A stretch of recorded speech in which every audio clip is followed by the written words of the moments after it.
Assalamualaikum warahmatullahi wabarakatuh. Waalaikumsalam warahmatullahi wabarakatuh. Alhamdulillah, alhamdulillah.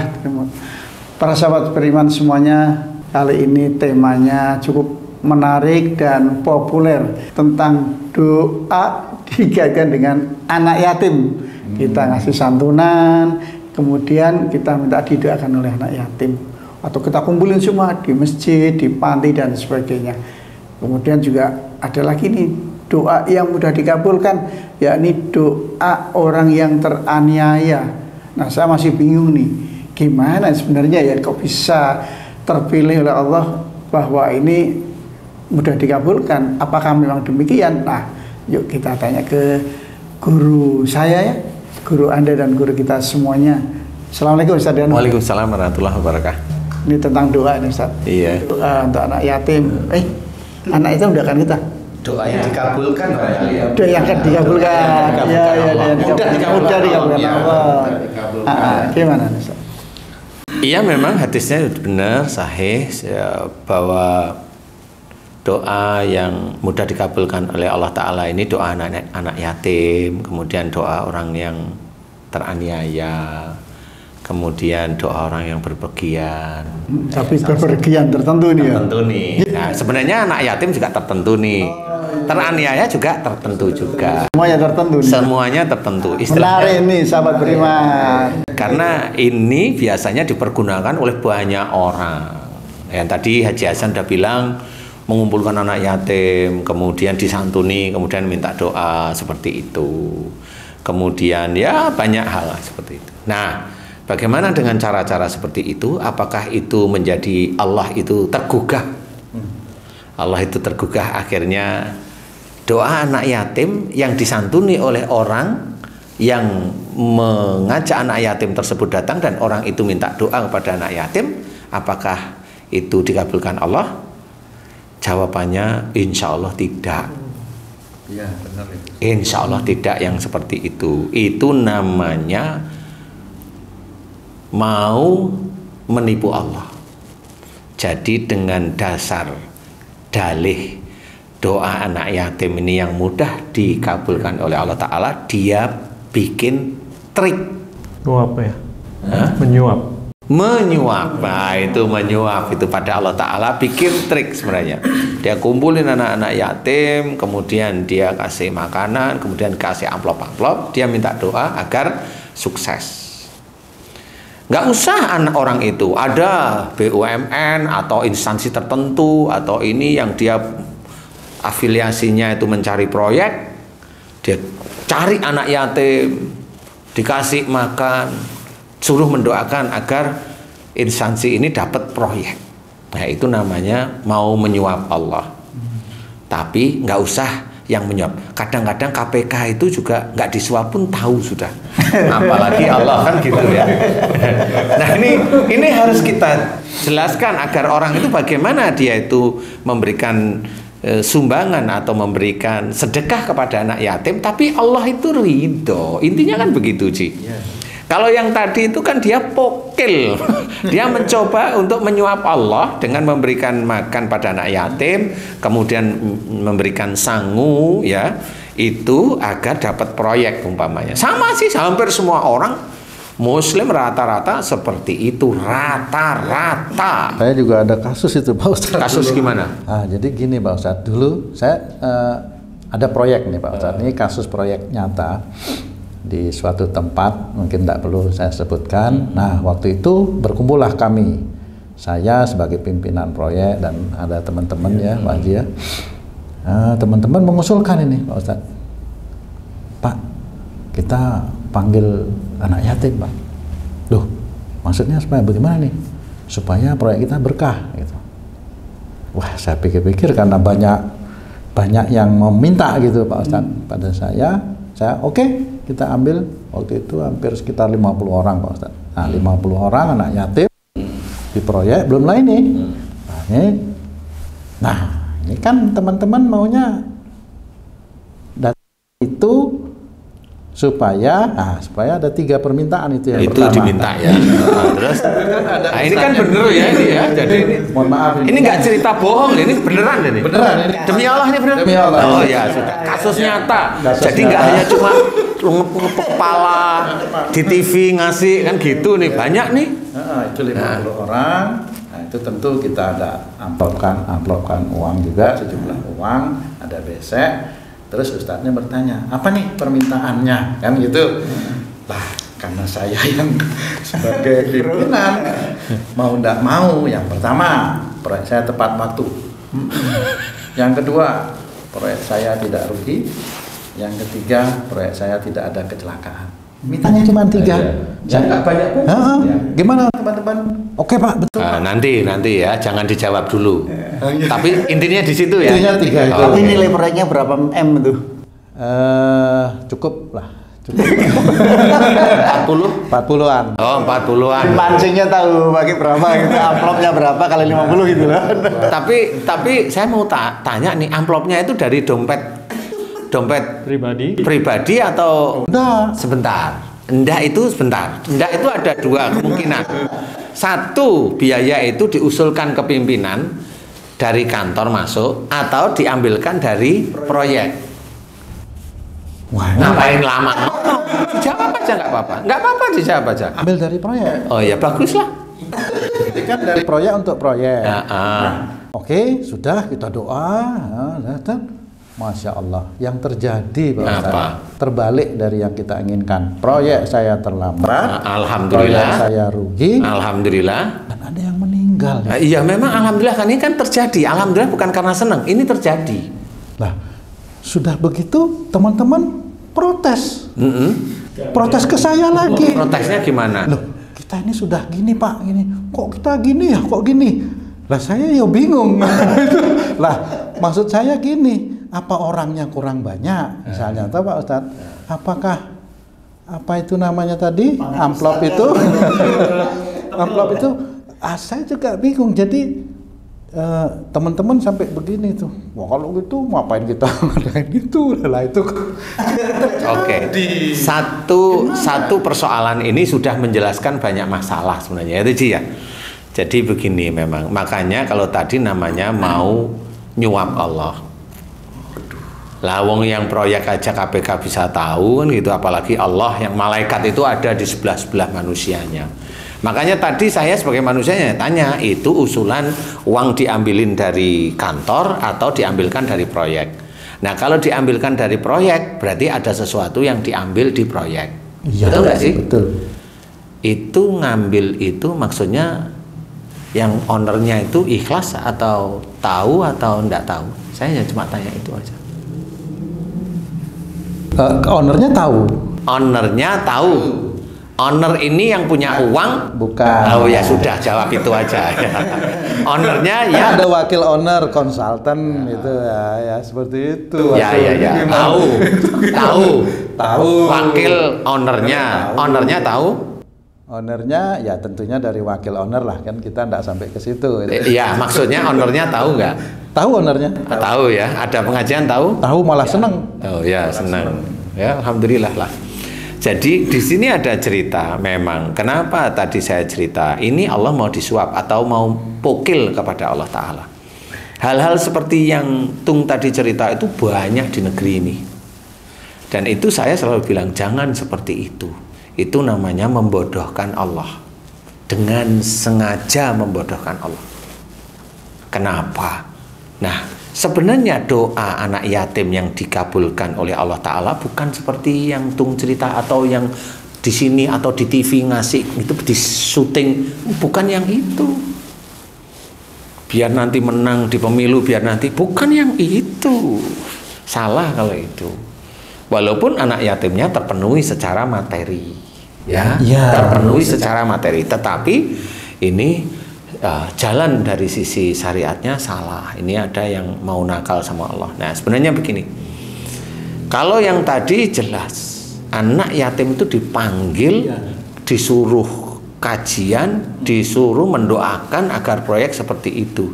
Nah itulah makanya saya bilang ndak bisa. Tidak bisa seperti itu. Kalaupun itu bisa, itu istijrat dari Allah Ta'ala, bukan asli dari Allah Ta'ala yang Allah ridho, tetapi itu wujudnya istijrat. Walaupun fasilitasnya kita tanggung semua, jemput kita jemput gitu.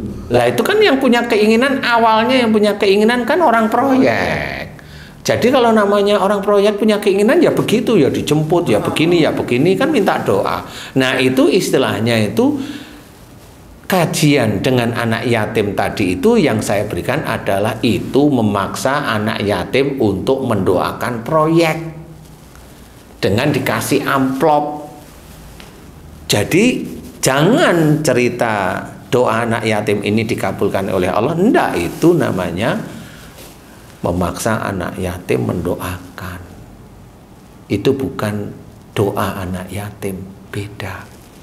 Kalau doa anak yatim itu begini, ada cerita yang beda. Ini yang kamu tadi, kasus itu kan kasus yang kamu meminta. Kamu meminta, terus siapapun dan banyak itu di sini itu sangat banyak. Dan bagi pembina rumah yatim itu pasti mau minta doa apa. Yang begitu ini yang setan itu ada di dalam pikiran dan hati. Akhirnya punya pikiran masing-masing. Dia punya anak yatim digunakan untuk mengambil uang untuk menghidupi anak yatim atau untuk menghidupi dirinya sendiri atau wallahu alam, saya nggak tahu nih.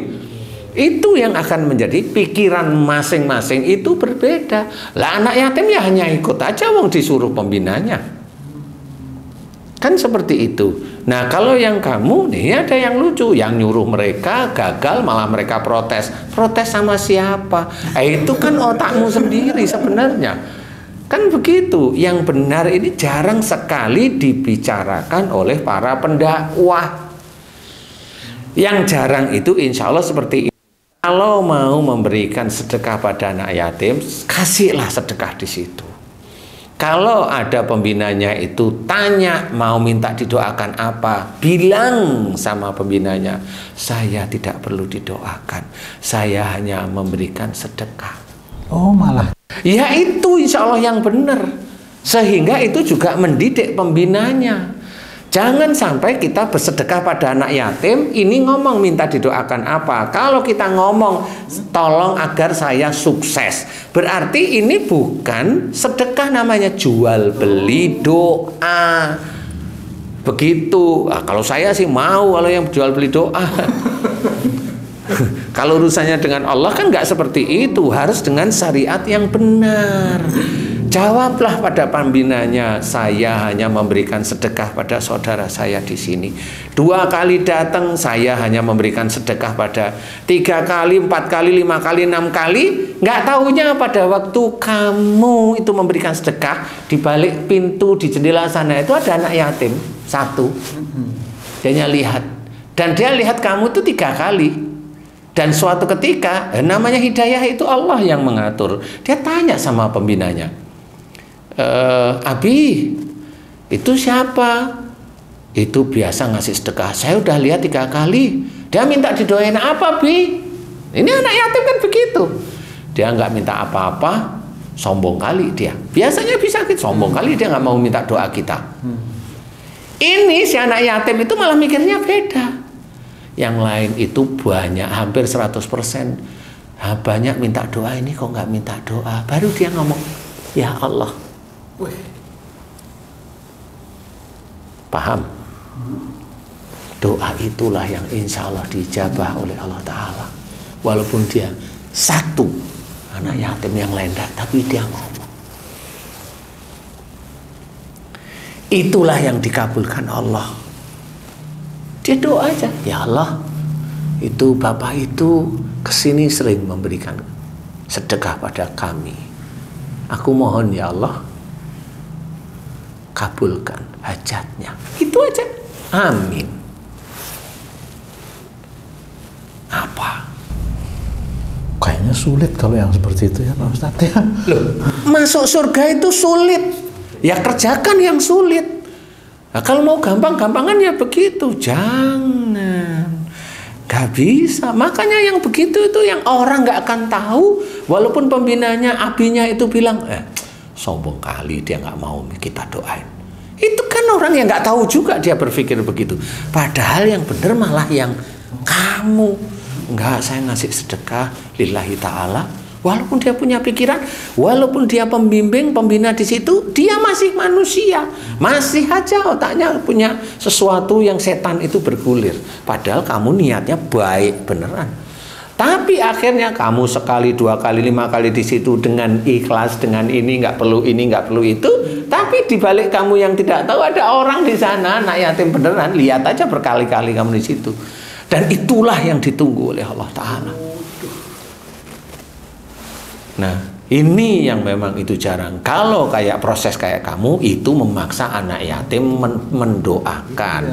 mendoakan keinginan kamu. Kan gitu. Jadi tidak melalui seremonial terus. Enggak. Itu dosa itu yang seperti itu Pak Ustadz. Itu mau menipu Allah aja. Ya nggak tahu itu dosa apa enggak, silakan dijawab aja. Itu yang nanggung siapa? Ya kamu ada, ya kamu yang nanggung. Emang saya nggak ada ya, iyalah. Waduh, gimana itu ya? Jadi intinya kurang lebih seperti itu. Kemudian yang kedua nih saat kan kita sudah dijelaskan secara detail tadi contoh-contoh yang konkret ya. Kemudian doa orang yang teraniaya ini. Doa teraniaya itu gini Ji. Saya dolim sama Haji Hasan nih. Saya dolim. Saya fitnah saya ini. Nah, doanya Haji Hasan itu bisa dikabulkan oleh Allah Ta'ala. Tapi yang langsung berhubungan dengan saya. Bukan doa untuk minta yang lain-lain. Iya. Jangan Ntar dijolimin minta mobil. benar itu. Itu benar itu Ji. Iya. Itu benar itu. Jadi bukan dalam bentuk yang seperti itu. Jadi yang dikabulkan itu yang langsung berhubungan. Saya dengan Haji Hasan, Haji Hasan itu bisa dengan saya. Pamannya saya dolimi, saya fitnah, saya ini, terus doanya ringan aja. Diem.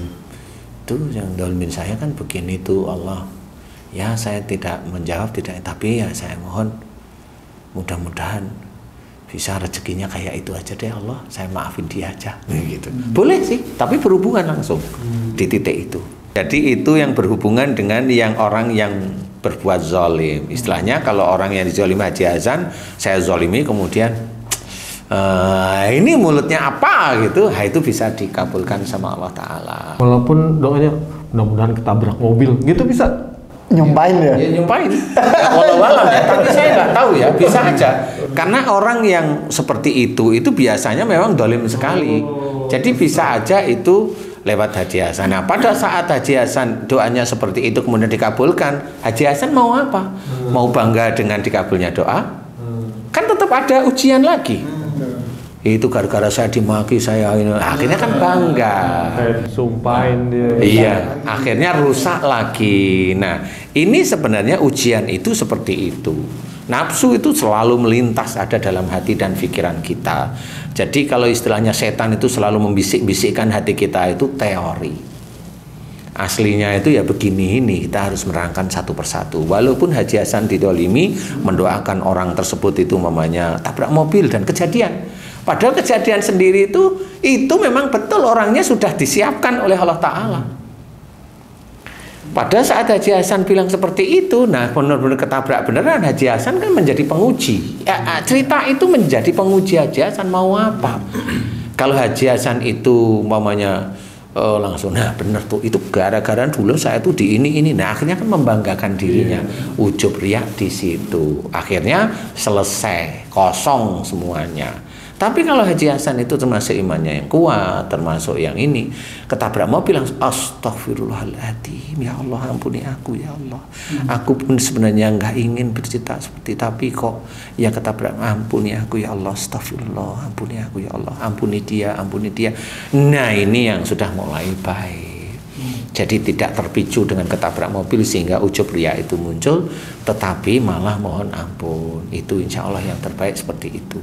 Jadi doa orang teraniaya tidak seperti itu. Tidak yang tadi kata Haji J itu ditolimi, difitnah, mintanya mobil lah, ya nggak ketemu nanti ya. Mumpung lagi mumpung doanya dikabulin.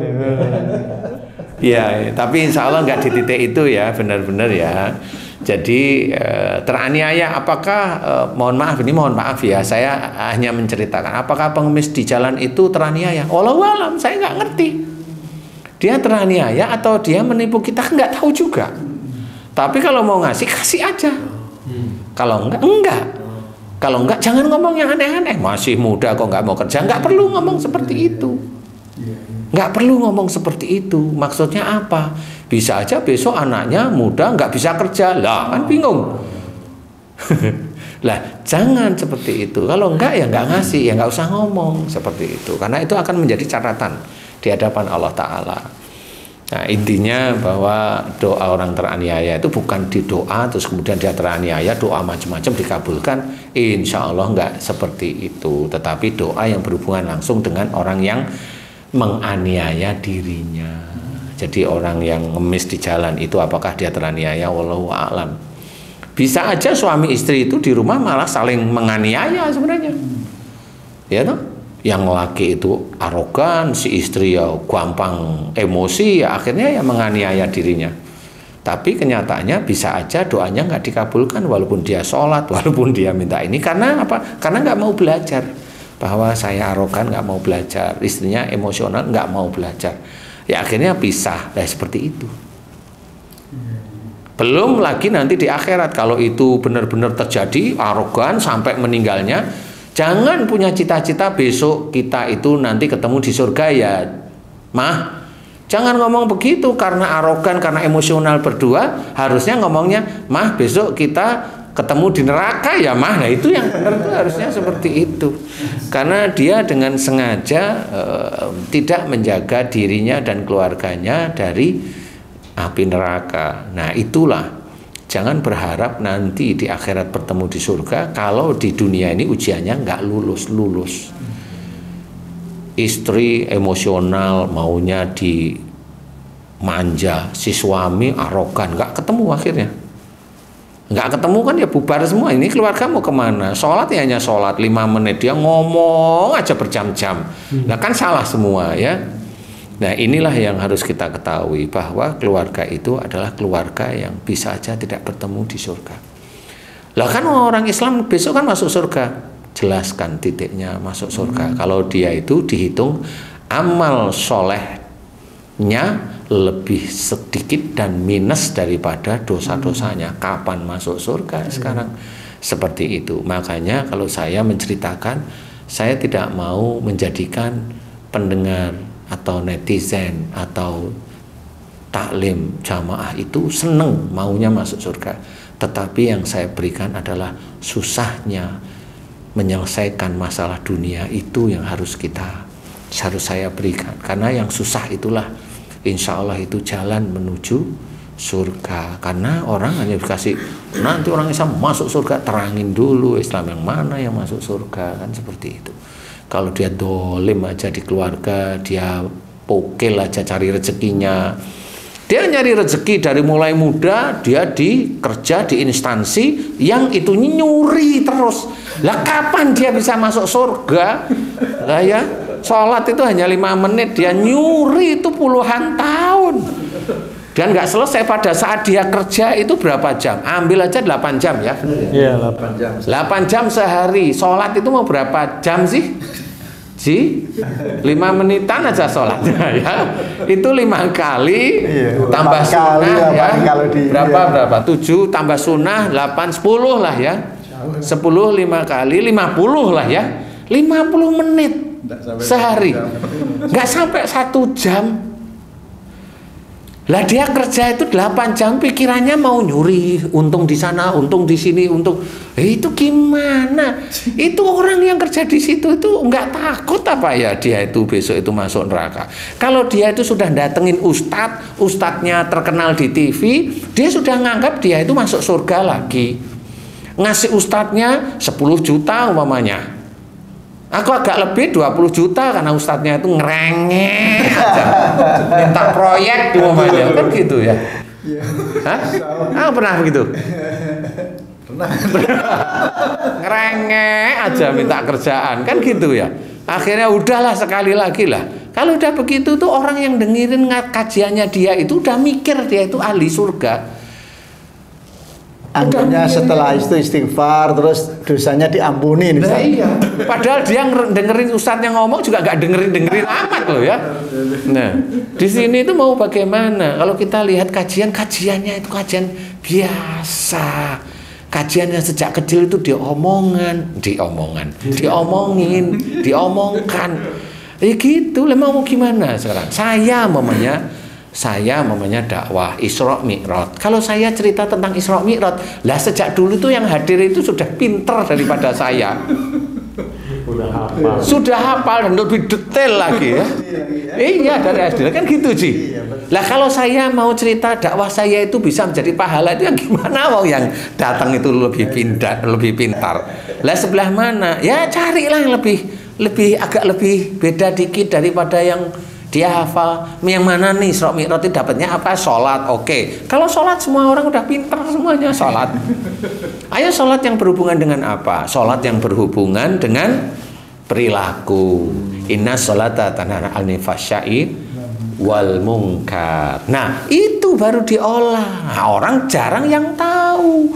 Karena apa? Karena kadang-kadang yang dakwah itu ya sholat, tapi juga kadang ya itu sendiri. Nah ini harus diolah. Nah jarang yang sampai seperti itu. Bagaimana sholat itu bisa mencegah dari perbuatan keji dan mungkar.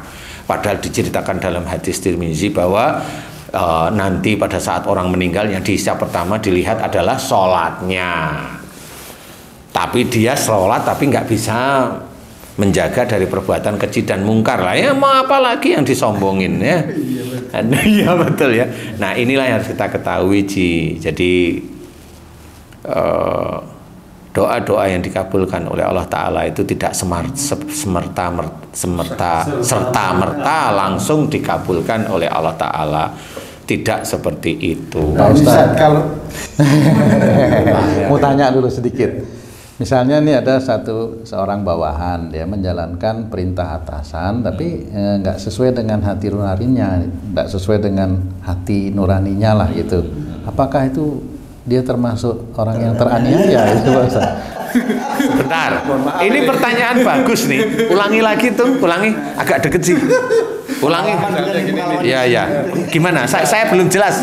Jika ada seorang bawahan, dia menjalankan perintah atasan, tapi tidak cocok dengan hati nurani dia. Gitu. Perintah atasan itu apa? Kalau suruh ngaji masa nggak cocok? Misalnya gini, misal kan makanya. Satu contoh nih, dia disuruh lembur misalnya, disuruh ngawasin pekerjaan yang akhirnya melewati jam kerja. Gitu. Ya. Sementara dia di rumah juga ada keperluan gitu. Apa keperluannya umpamanya? Contohnya kalau dia tidak pulang cepat istrinya marah, kan itu juga termasuk satu keperluan gitu. Nah itu kira-kira. Nah itu bukan nggak cocok dengan hatinya kalau itu. Yang lain kayaknya nggak itu deh. Karena istri-istri orang kontraktor itu udah tahu kalau suaminya nggak pulang itu tahu. Kamu cerita itu benar ini loh ya yang benar. Misalnya nih ada seseorang bawahan, dia diperintahkan atasannya untuk mencari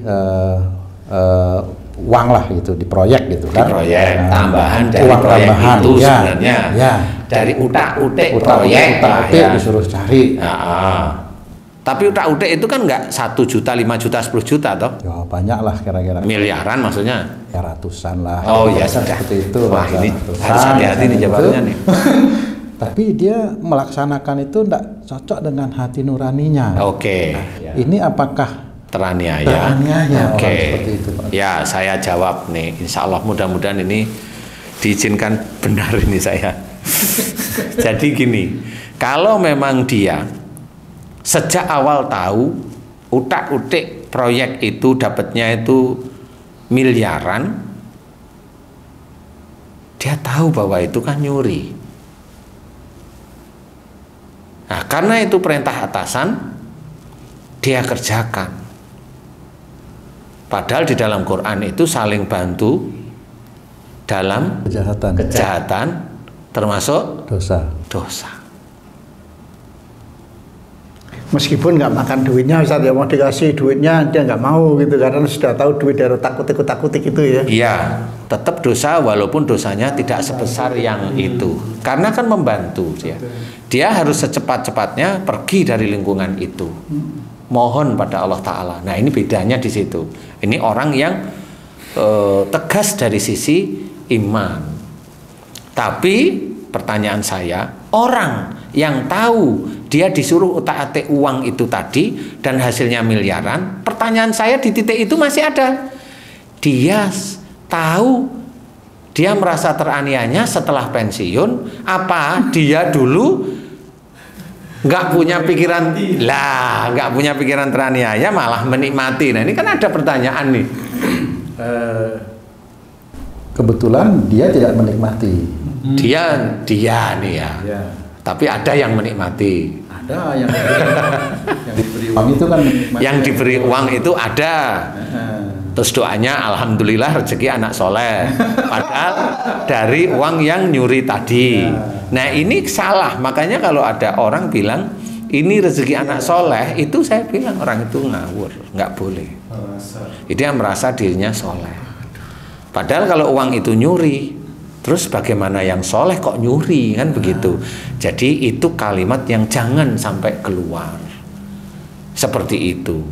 Dan pada saat dia itu utak-utak uang, otak-atik uang untuk mencari itu kan bisa aja ya. Saya aja bisa insya Allah ya, tapi saya nggak mau ngerjain. Itu kan bisa.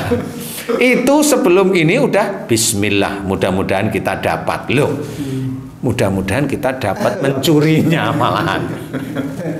Yuk kita sering, untuk biar kita dapat, kita sering berjamaah. Jadi sholatnya itu agar mendapatkan uang curian itu.